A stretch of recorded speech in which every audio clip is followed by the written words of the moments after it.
D Major Cheryl Metal, and joining us for our open mic session this evening, our second one for the night, it is Slim Biggie the Mack. Hey. How are you this evening? Man, I can't complain. Man. I'm blessed. Absolutely. Man, you've been staying pretty busy. Yeah, man. Thank you, Cheryl. Safe travel.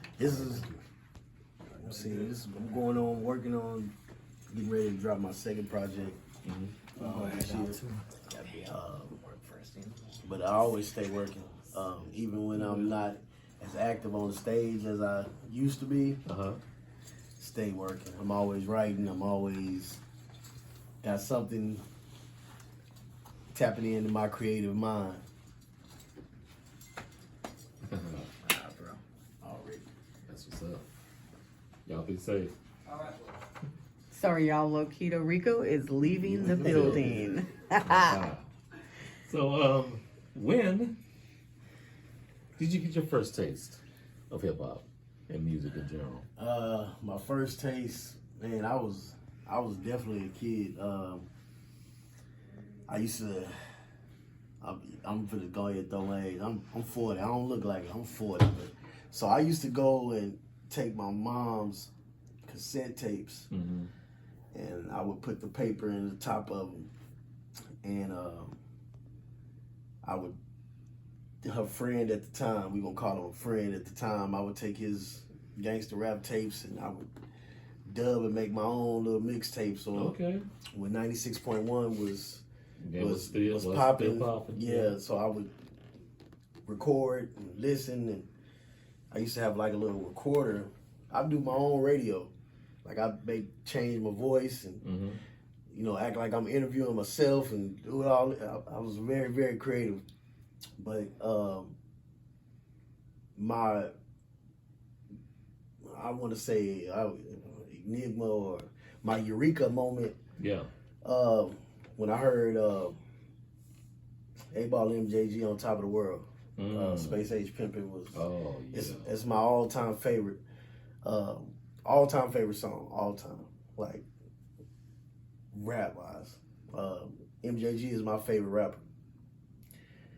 You won't hear that from nobody else ever, but if you know, you know. If you know, you know. If you know, you know. If you know, you know. No lie. Yeah, if you know, you know. You know. Right, and ever since then, I've just been reaching and progressing, getting better. I've been everywhere in the spectrum of rap. As far as not really knowing what I wanted to do, I just knew I wanted to do it. Now, at this time in my life, I know my zone. I know my area of expertise. I always look at rap as competition. So if I feel like I can go into any zone, but if you come into mine, you have to be ready to ride the wave or you're going to drown. Yeah. Hey, that's what's up.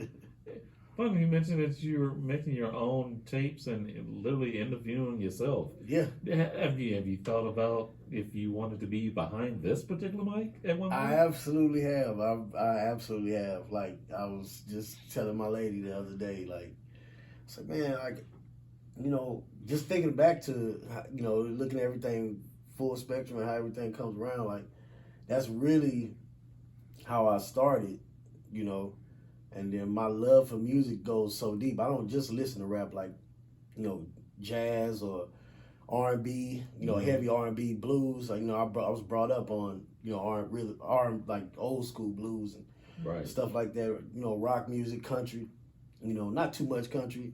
Nothing against it. I just, you'll catch me. You'll catch me every now and again. But like music is just, it's like everything. Like it masks all of your emotions. It'll take you through a tough time. It'll lift you up. It'll, keep you hype. Everything. You can't do nothing without it. Like everything is an instrument. So, well, yeah. They call it a universal language for a reason. Absolutely. Man. Absolutely. So when did you actually decide that it was that time to actually get behind the mic and make it a serious venture, not just a hobby or Right. something to do with friends? Or I'm glad you broke that question down in that aspect because I started early, freestyling over stuff, keyboards, and not really knowing what I was doing. Not tapped in with, the OGs at the time. I was, still young. I hadn't really honed my skills, so everything was raw and, probably just been looked at as a knucklehead at the time trying to do something. And so me and my friends growing up, we started doing our own thing. And from high school, like really, when I got to high school, it really kind of like, man, outside of playing sports, was like, man, let's, really do this. And, we were putting together CDs in school and selling them and little performances here and there. And slowly the progression, like, we kept putting ourselves out there. And, of course, it's absolutely night and day from what I sounded like then to what I sound like now. yeah. But yeah, from like early 2000s to now, we're like really just like we were recording on the actual computer, not even on the studio. It was actual mic on the computer. We was sitting in front of it, Wow. rapping it. So it's a full evolution. It's just to think about it now. We having this conversation just to think about where I came from to what it is right now. Like, so now it's, I feel like I found a new joke. Like I got a extra kick. Yeah. Like, so I ask you, like, how long are you gonna do this? Well, as long as it burns in me, like I'm gonna get behind the mic and express myself however I'm feeling for whatever reason or whatever it's about. I'm gonna do it, and when it's that time, I'll know. Yeah. Right. I won't nobody have to say, "Hey, man, sub out. It's time to sit down." I don't know. I'll definitely know, but right now I don't see no slowing down. Good. Good. Before we get into some music here, how was your first experience going into an actual studio? Man, it was a lot of excitement. Yeah.